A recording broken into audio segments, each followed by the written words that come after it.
morning, my dear students. Welcome to all of you in a new English session. In this session, we will have Unit 9 in Hello.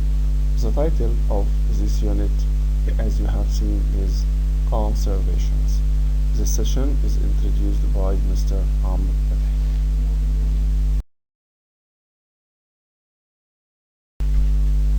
Okay. In this unit, or in this unit 9 conservations, in this unit we will read an online advertisement for volunteer conservations trips. Is okay? So now let's begin with the main text of this unit.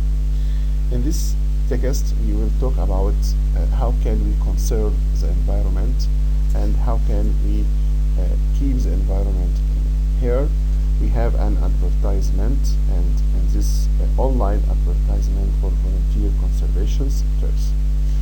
I am going to read the text, then we explain the most important vocabulary, then we will answer some questions related to book. Here, book your conservation volunteer trip today. This is the main text or the main reading in this unit. Are you interested in conservation? Are you ready for a new challenge?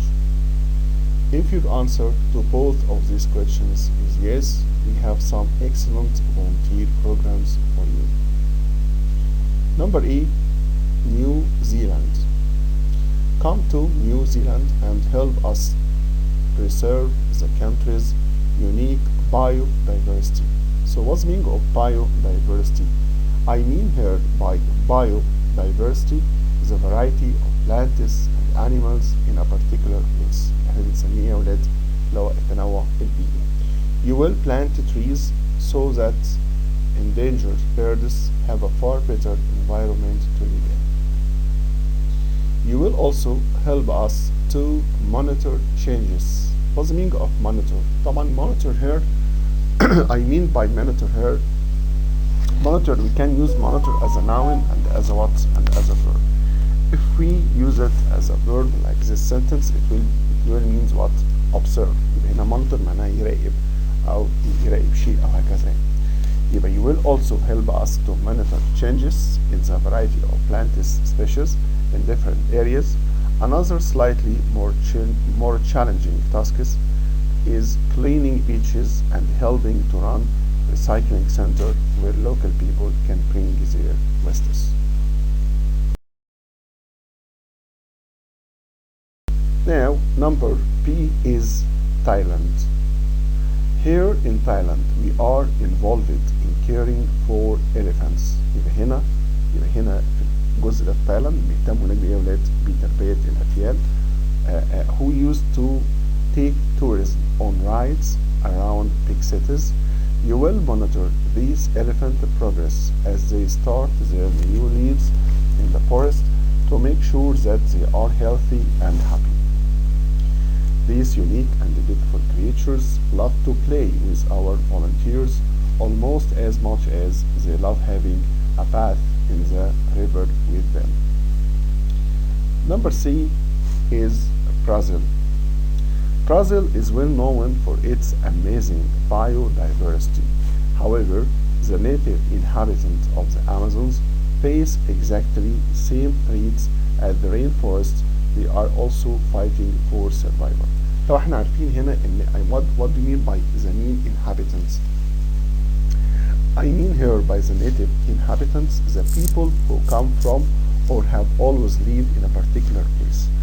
اللي هم السكان الاصليين. طبعا الامازون زي ما احنا عارفين، امازون طبعا دي منطقه مشهوره جدا في البرازيل ومشهوره بإتس فورستس بغاباتها. طبعا في نهر مشهور جدا اللي هو نهر الامازون، ويعتبر من اطول واكبر الانهار في العالم مع نهر النيل.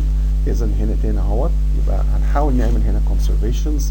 يبقى شفنا في الموديل بتاع تايلاند نحاول نعمل conservations للإليفانتس اللي بتعيش في المكان، وهنا في البرازيل هنحاول نعمل يعني conservations للinhabitant أو the native inhabitants of the Amazon. يبقى Brazil is well known for its amazing biodiversity. يعني مشهورة بتنوعها البيئي المتعدد. However, the native inhabitants of the Amazon face exactly the same threats as the rainforest, they are also fighting for what? For survival. You can help the native inhabitants to preserve their language in a digital form for future generations. يبقى الفكرة هنا ان احنا بنحاول نحافظ او نعمل conservations او preservations for the what? For the native inhabitants, and we try to conserve or preserve their languages. يعني نحاول ايه؟ يعني نحافظ على لغتهم او هويتهم في اللي هي الاصليه اللي هم بيعيشوا بيها. طبعا خلي بالنا ان في ناس كتير عايشه في غابات الامازون، ناس بدائيه جدا يعني بريمتيف جدا، ويمكن ما يعرفوش اي حاجه حوالينهم او ما يعرفوش اي حاجه عن العالم اللي حواليهم. ناس عايشين كلهم في الرين فورستس، في الغابات الاستوائيه بتاعت البرازيل، وما يعرفوش اي شيء حواليهم خالص، ولا يعرفوا ولا دارين حتى بالعالم اللي حواليهم. يبقى هنا الفكره بنحاول نعمل conservations the inhabitants او the native inhabitants اللي هم السكان الاصليين بتوع البرازيل. طبعا ما ننساش ان البرازيل وامريكا النيتيف inhabitants مش هم اصلا برازيليين او هم مش اصلا امريكان، طبعا هم كلهم بيسموهم الهنود الحمر يعني عموما. إذا تاني اهوت يبقى you can help the native inhabitants to preserve their language، هنحاول نحافظ على هوية اللغة بتاعتهم in digital form for future generations عشان الأجيال الجاية. And what is more, you can apply for scholarship for the costs of the rewarding trip. طبعا what mean scholarship؟ طبعا I mean by scholarship here an amount of money that is given to someone by an educational organizations to help to pay for what? For educations. زي منحة دراسية أو هكذا يعني. إذا هنحاول نعطي منحة عشان نغطي الكوستس التكاليف بتاعت إيه يا ولاد؟ المين ريدنج بتاع الدرس هنا بنتكلم على تايلاند، بنتكلم على البرازيل، اتكلمنا على نيوزيلاند. طيب تعال نشوف مع بعض الأهم اللي يمكن الفوكس أون أو فوكس ريكفري. طبعا أهم كلمات number 1 biodiversity. What's the meaning of biodiversity? I mean by biodiversity is a variety of plants and animals in a particular place. يعني مقصود هنا اللي هو التنوع البيئي خصوصا اللي بيخص الحيوانات أو النباتات في مكان محدد. ده كله بنسميه يا ولاد biodiversity. Number 2 is a challenging. I mean here by challenging, difficult, and interesting or enjoyable way. يعني التحديات او اللي بتقابلنا دي كلها طبعا بنسميها ايه يا ولاد؟ challenging. Number 3 is expeditions. طبعا في عندي عشان ما نلخبطش، طبعا في expeditions I mean here by expeditions a long and carefully organized journey. Again I mean by expeditions I mean what? Long and carefully organized what? Journey. دي بالنسبة يعني رحلة استكشافية. طبعا ما نلخبطش ما بين expeditions. هنا خلي بالكم expedition دايما بتبقى especially to a dangerous and unfamiliar place، تبقى رحلة استكشافية لمكان دايما بيبقى فيه خطورة شوية، عشان ما نلخبطش بينها وبين journey. أي نعم long journey، لكن تبقى هنا used especially about traveling a long distance or traveling somewhere regularly، حاجة أنت عارفها كويس. لكن هنا expeditions فيها مخاطر شوية أو فيها risk أو فيها نوع من أنواع بتبقى dangerous شوية عن journey. دي معنى كلمة expeditions الرحلة استكشافية. Number 4 قلناها native inhabitants. I mean here people who come or have always lived in a particular place. Number 5 preserve. طبعا عندنا كلمة conserve أو preserve نفس المعنى، يعني حافظ على شيء أو إلى آخره. طبعا يعني to have أو to save something or somebody from being harmed or destroyed، دي معنى preserve. Number 6 is very important. Scholarship was scholarship. I mean by scholarship an amount of money that is given to someone by an educational organizations to help pay their education. ده بنسميه احنا منحة دراسية. يبقى تاني أهم الكلمات biodiversity, challenging, expedition, native inhabitants, preserve, and scholarships. Number 7 is species. What do you mean by species? I mean by species here a group of animals or plants whose number are similar and can breed together to produce young animals or plants. طبعا species اللي هي فصيل طبعا من الحيوان او النبات فقط. خلي بالنا دايما ما يجيش الا دايما مع animals or what or plants. طبعا number 8 is volunteer. طبعا we can use volunteer as a noun and as a verb. طبعا volunteer here as a noun, it means a person who does a job without being paid for it. لو شخص بيعمل او شخص متطوع او بيعمل عمل تطوعي بدون مقابل. وممكن برضو نستخدم volunteer او volunteering as a verb اللي هو العمل يا ولاد التطوعي، يعني اللي هو العمل بدون مقابل. في دايما بيبقى مع الاورجانيزيشنز، دايما مع مؤسسات زي مثلا رسالة في مصر او الأورمان الى اخره. يعني دي كلها بنسميها العمل فيها طبعا دايما volunteering، يعني عمل تطوعي. Number 9 is psychological. What's the meaning of psychologicals? I mean here relating to the way that your mind works and the way that this affects your behavior. يبقى this is for number 9 psychological. Number 1 in biodiversity, 2 challenging, 3 expeditions, 4 native inhabitants, 5 preserve, 6 scholarship, 7 species, 8 volunteer, and 9 psychological.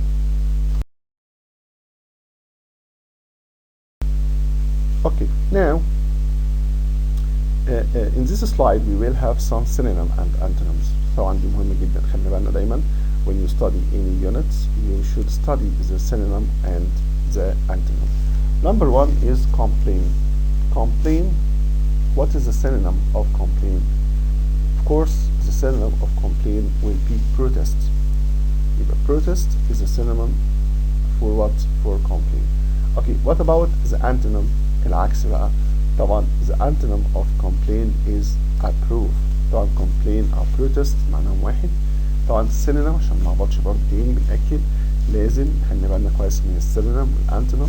synonym ببساطة يعني مرادف أو نفس المعنى، يعني the words that have the same meaning, but I mean here by antonym the opposite meaning of the word، يعني عكس الكلمة المرادف عنها.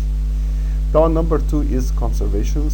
I mean the synonym of conservation is preservation, and the antonym is destruction. Is what? Destruction. Number 3 is monitor. وقلنا monitor هنا جاي كverb معناها observe، يعني يلاحظ أو يراقب. طبعا في طبعا monitor اللي هو الشاشة، شاشة الكمبيوتر أو شاشة التلفزيون برضو بنسميها إيه يا ولاد؟ monitor. لكن هنا I mean here by monitor observe, and the antonym is ignore. Number 4 is preserve or keep, and the antonym is abandon. Number 5 is rewarding or profitable, and the antonym is worthless. Number 6 is support or backing, and the antonym is disapproval. Number 7 is task, duty, and the antonym here is irresponsibility. Task, duty, irresponsibility. 6 support, backing, disapproval. support يعني يدعم أو يساند. backing نفس المعنى يعني ظهري. طبعا the opposite is what is disapproval. Number 8 is unique, and the synonym of unique is extraordinary, and the antonym is common. Number 9 is variety or diversity, and the antonym is similarity. The antonym is what? Similarity.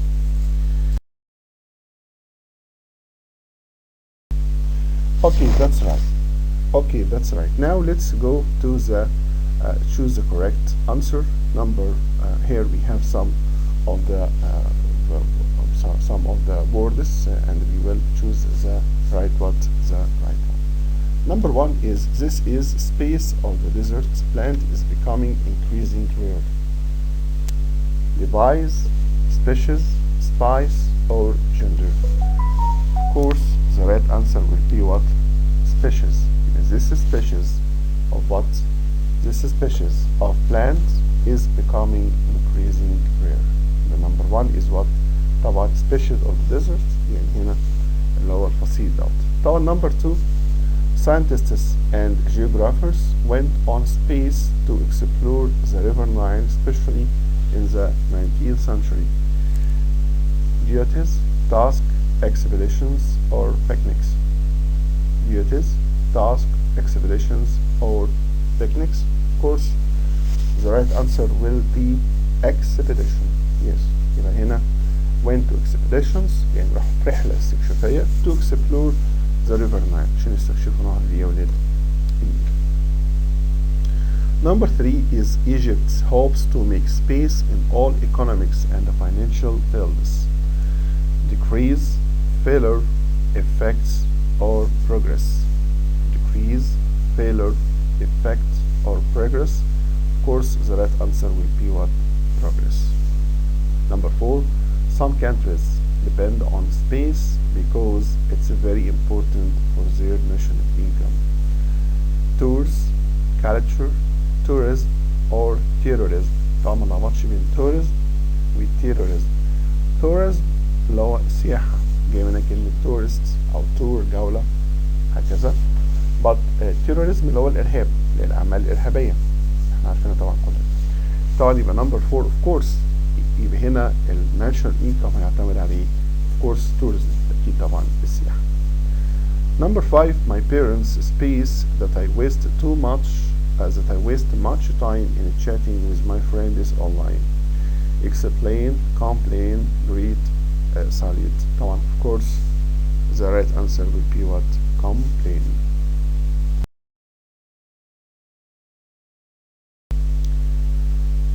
Okay, number 6 citizens must pay taxes to space the service and programs on the government. Report, import, export, or support. Report, import, export, or support. Of course, the right answer will be pay taxes to support. يبقى أكيد بتدعم الإيه؟ الخدمات أو البرامج اللي بتعملها الحكومة. Galapagos Island has more space in plant life than other islands nearby. يبقى biology, biodiversity, biochemistry, or terrorism. Of course, the right answer will be what? Biodiversity. Biodiversity يعني فيها تنوع بيئي هكذا احنا قلنا biodiversity. Number 8 the native space of the Amazon depend on the rainforests for their life. Pioneers, discoverers, inhabitants, or players. Pioneers, discoverers, inhabitants, or players. Of course, the native inhabitants of what? Of the Amazon. Number 9, we need to take actions to help the space fish stock in the Nile. Damage, pollute, complete, or preserve. Of course, preserve. احنا قلنا preserve يعني نحافظ أو conserve. يبقى دايما أي حاجة خاصة بالبيئة دايما بنستخدم معاها دايما الverb keep أو preserve أو conserve. اوكي طبعا جاي من كلمة preservations, conservations هكذا. طبعا number 9 we must keep our army forces in the constant of space of readiness, statue, battle, or training. Of course in the state of readiness يعني في حالة الإعداد الاستعداد. طيب number 11 Messi's talent make him a truly space footballer in the world, a common, unique, simple, ordinary. Of course the right answer will be what? A unique footballer in the world يعني لاعب فريد من نوعه فين في كرة القدم. طبعا الناس اللي بتحب ميسي هتزعل لكن طبعا هو ميسي بالتأكيد هو he is a unique footballer player. Number 12 is a poor young man won a space and got a college education, race, fair, scholarship, or tournament. Of course the right answer will be what? Scholarship.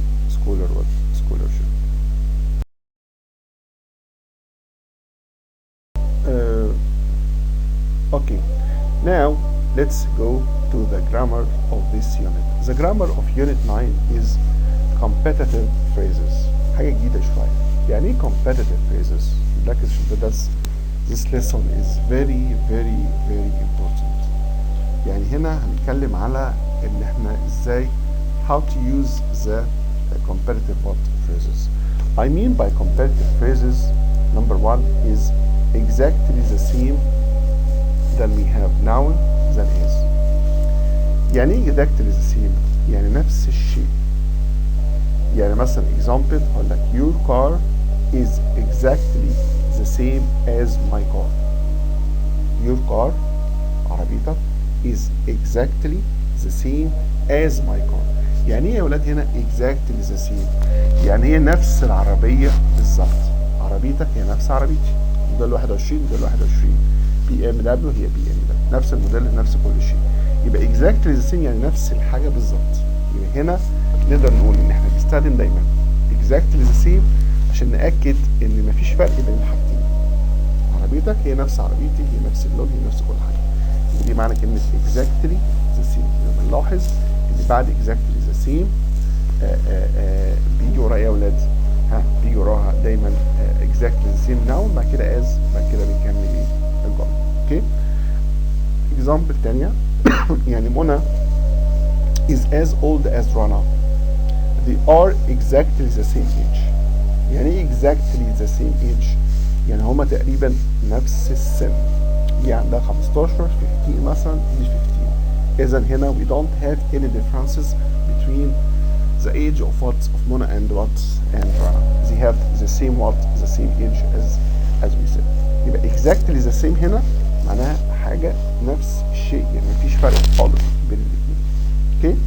أو example my father does exactly the same job as your father. My father does exactly yes exactly the same job as your father. يعني بابا بيعمل نفس الشغل اللي باباك بيعمله. يبقى هل هنا في فرق؟ طبعا مفيش هنا اي فرق. فهمنا يعني كلمة exactly the same. يبقى دي بنسميها competitive phrases. Number 2 is almost as. almost as تقريبا زي. هنا بقى في فرق سنة هيحصل، على اختلاف بسيط. طبعا لما نيجي نستخدم almost as لازم يجي وراها بعد كده adjectives، لازم use adjectives plus as. يعني أو or slightly comparative form plus z. يعني في طريقتين ممكن نستخدمهم. اما اقول almost as تقريبا زي كذا، تقريبا هنا معناها قريب منها. او slightly يعني في فرق اختلاف بسيط. example شويه يعني I am almost as tall as my brother. يعني انا تقريبا نفس طول مين؟ ممكن يبقى في فرق بسيط بس مش نفسه بالظبط. يعني اوكي مثلا يعني مثلا ده 1 بوينت مثلا 1.5 ده التاني مثلا 1.45. يعني حاجه فرق مثلا 5 سم او حاجه بسيطه جدا. يعني هنا الاختلاف هنا دايما بيبقى سلايت، يعني خفيف جدا او مش كتير. يبقى انا بقول لك I am almost as tall as my brother. يعني هنا في فرق بس فرق طفيف. هنا الفرق ايه يا ولاد؟ يعني هنا دايما ان الفرق هنا فرق بسيط جدا. يعني مثلا ده طوله 150 سم، ده طوله 145 او 148 سم. يبقى هنا الاختلاف بسيط جدا او اختلاف قليل. دي بالنسبة I am almost as tall as my brother. طبعا هنلاحظوا هنا ان as و as وخدنا هنا الصفة او الادجectives هنا جاية في النص ما بين as او الجملة التانية لما اقول لك I am almost as good at math as you. يعني انا تقريبا مقارب منك في مستواي فين؟ في الماس. يعني مثلا هنا مش نفس الايه عشان بس نبقى واضحين، هي مش نفس الليفل. يعني مثلا ده بيقفل الماث 50 out of 50، ده ممكن يكون 48 out of 50. يبقى هنا الفرق هنا برضو فرق قليل جدا، ما يقدرش يعني فرق لا يذكر. يبقى I am almost يعني انا تقريبا as good at math as you. هنا معناه ان انا تقريبا شاطر في الماس زيك. اذا هنا الاختلاف زي ما قلنا اختلاف نسبي او اختلاف قليل جدا. يبقى تاني exactly the same يعني مفيش فرق هنا، الاثنين زي بعض بالظبط. لكن almost as او slightly هنا في اختلاف بسيط. طيب example تاني برضو هقول لك the trip to China is slightly more expensive than the trip to Europe. يعني ايه الجملة؟ يعني الرحلة للصين هنا اغلى سنة من الرحلة لاوروبا. يبقى هل هنا الاختلاف اختلاف كبير؟ لا، اختلاف هنا بسيط. يبقى هنا الاختلاف هنا very slight يعني لا يذكر او حاجه بسيطه جدا ما بين الرحله او trip to China and the trip to Europe. لو دي مثلا رحله مثلا دي ثمنها مثلا $1000 التانية ممكن تبقى 90 او $900 او 900 حاجات كده يعني 920. يعني فرق دايما هنا بفرق ايه يا ولاد؟ فرق بسيط جدا لا يذكر. يبقى تاني يبقى خدنا الجرامر الكومباتيتيف phrases. هنأكد تاني. نمبر 1 exactly the same. وبيجي وراها دايما مع noun، بعد كده as، بعد كده خدنا حاجه اسمها almost as وقلنا exactly يعني نفس الشيء بالظبط، مفيش اختلاف تقريبا. لكن لما اقول almost as او slightly هنا في هنا اختلاف، دايما بيبقى اختلاف يعني يعني small او slight difference between two things or two people، اختلاف طفيف يعني ما بين شخصين او ما بين شيئين.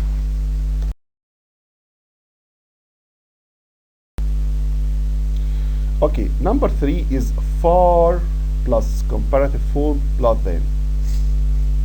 far هنا عشان نوضح طبعا بنستخدم دايما far عشان نقول ان الفرق هنا بقى كبير، يبقى هنا الفرق هنا بقى ايه، وسع او زاد شويه. يبقى عندي 3 حاجات exactly the same almost as وfar بقى. يبقى far هنا يعني اختلاف هنا شاسع مش اختلاف قليل. يعني example in my opinions working on a farm is far from أو is far more difficult than counting plants. يبقى in my opinion هنا اهو working on a farm is far more difficult. طبعا هنلاحظ ان بعد far في comparative form اللي هو more difficult، يبقى far more difficult than counting plants. يبقى هنا الاختلاف كبير ولا اختلاف قليل؟ طبعا هنا اختلاف كبير. يبقى عندي 3 حاجات exactly the same almost as. ونمبر 3 is what is far plus comparative plus plus than. طيب number 4 is bit or little plus comparative form plus than. Again bit or little plus what comparative form plus than. Example traveling by train is a little or a bit cheaper is a little or a bit cheaper than traveling by car. يعني هنا برضو بتبين هنا a bit or little ان الفرق هنا مش كبير بين شخصين او بين شيئين عشان نبقى واضحين. يعني معنى الجمله هنا ايه؟ ان السفر بالقطر ارخص شويه من السفر بالعربيه.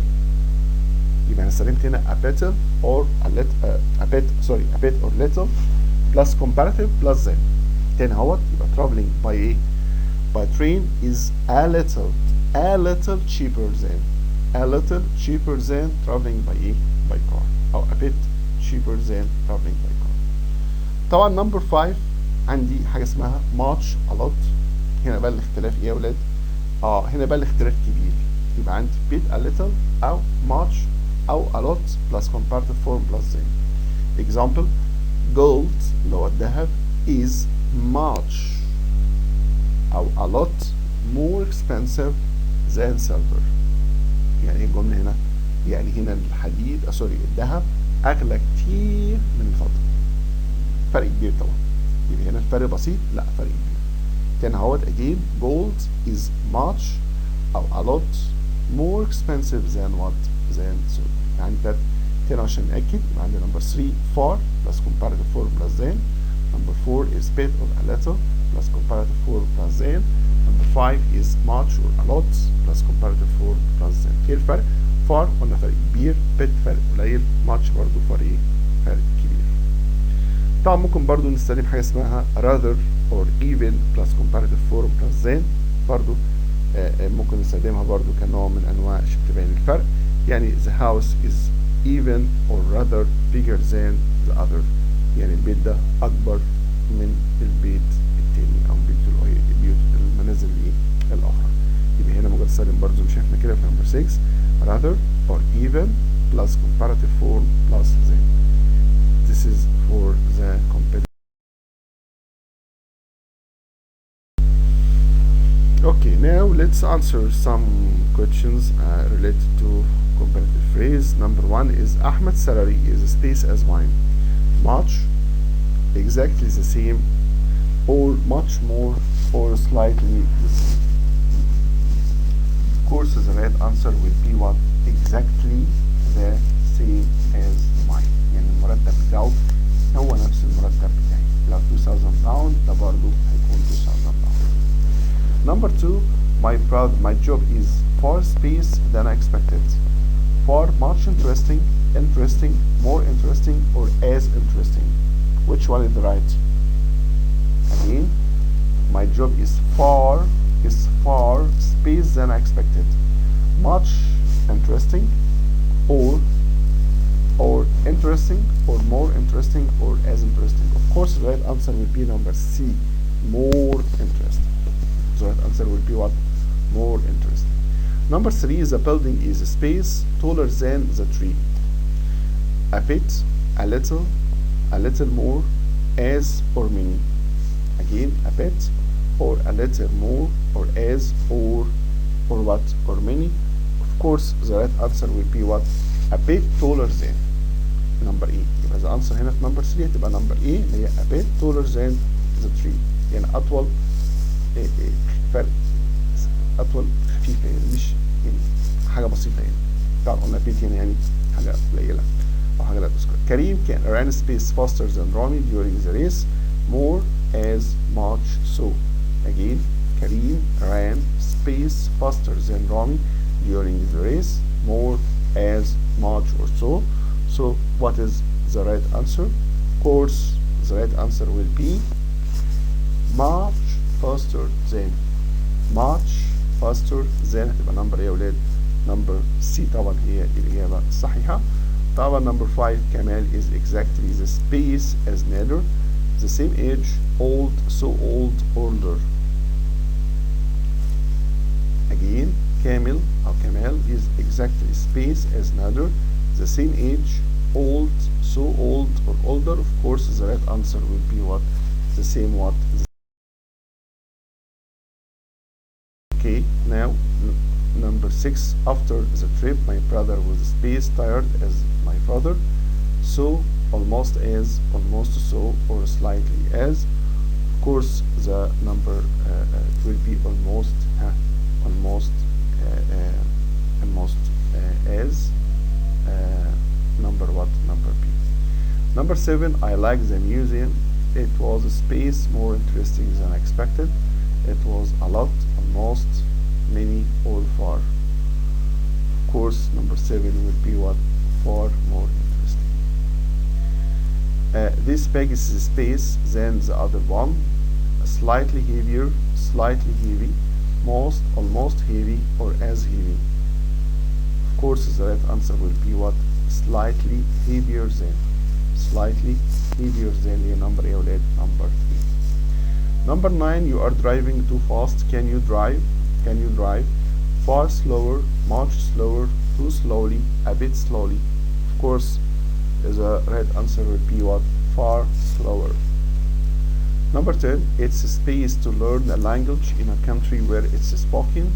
More easier, as easy, a lot easier, almost easiest. Of course, a lot easier. It's a lot easier.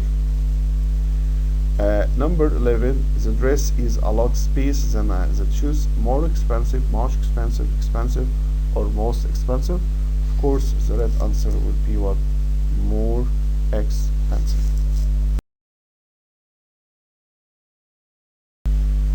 Okay, now let's go to number P in the grammar. Here in this part we will revise how to express about past habits. ازاي نعبر عن عادات في الماضي. طبعا خدنا الكلام ده كتير جدا. خدنا حاجه اسمها used to plus infinitive. طبعا use to plus infinitive to express about past habits. نستخدمها عشان تعبر عن عادات في الماضي وانتهت خلاص ما بقتش مستمره معانا. يعني example, my uncle used to be a teacher but now he is a manager in a big company. هو كان زمان مدرس لكن دلوقتي بقى ايه يا ولاد؟ بقى مدير في شركة. إذا هنا نعبر هنا على حاجة كانت في الباست، هل هي ما زالت مستمرة؟ of course لا. يعني حاجة كانت في الباست وانتهت لحالها زي ما بيقولوا. يعني example, I used to play for the school team when I was a student. when I was a student. لما كنت لسه طالب كنت بعمل ايه؟ كنت بلعب في فريق المدرسة. هل ما زلت بلعب؟ لا طبعا خلاص. هنا بنعبر عن past habits يعني no longer happens. خلاص الحدث اللي ما بقاش يحصل او ما بقاش موجود. طبعا النيجاتيف زي ما احنا عارفين بتاع used to بنستخدم مع didn't use بس مش used to plus infinitive عشان الناس كده بتتلخبط في كون mistake دايما الطلبة دايما بتقول didn't used. لا طبعا هي use. example, I didn't use to have a mobile phone when I was young. Of course, in the questions or the yes no questions, we can use did plus subject plus used to plus infinitive. Example, did you used to have a mobile when you were young? Did you used to have a mobile when you were young? طبعا ممكن برضو نستخدم حاجة تانية خالص يا ولاد عشان نعبر عن past habits. احنا خدنا طبعا used to كتير. ممكن برضو نستخدم we can use would plus infinitive. would مش will طبعا. would اللي هي past will. would plus infinitive to express about what past habits. Example, at weekends my father would go and buy fruit and vegetables. يعني كان دايما بابا في الويك اند معتاد ان هو يشتري لنا كذا وكذا. يبقى هنا would هنا بتساوي بالظبط used ايه يا ولاد؟ used to. تاني اهوت يبقى used to plus infinitive. didn't used to ده negative. did plus subject plus used to plus question plus infinitive ده بالنسبة للquestion. وممكن نستخدم بدل كل ده would plus ايه يا ولاد؟ would plus infinitive.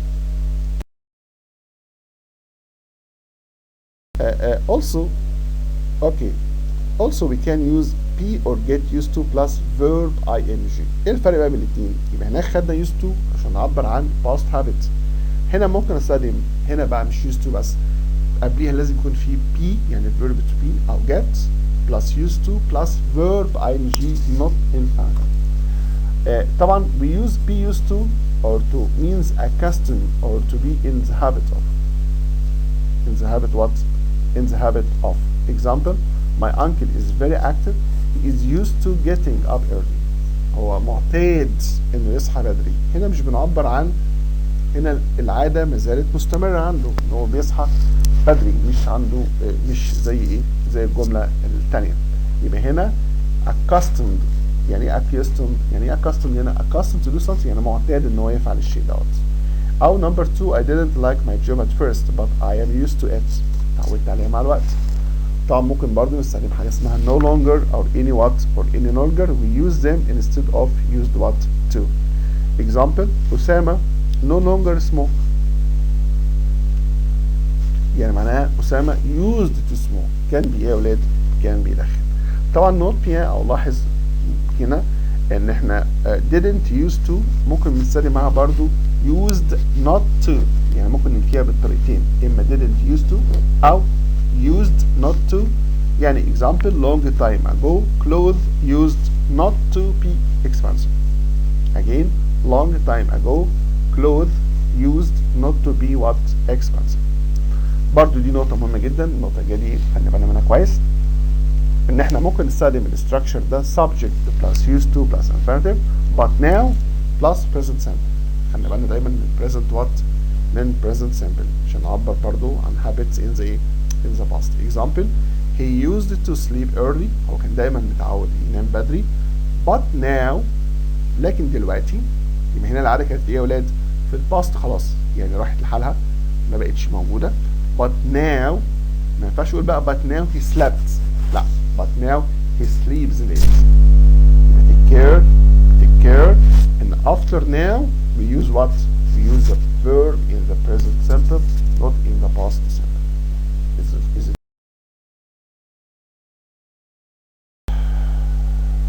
okay? Now here we have some we like to drill on some. We have some questions related to what used to. I used to be late but now I space late anymore. Of course, but now I don't, doesn't, isn't, I am not. Of course, but now I am what? I don't. Sorry, I am not late any what? I am not late anymore. Number two, people used to work very long hours, but now they what? They don't. But now they don't.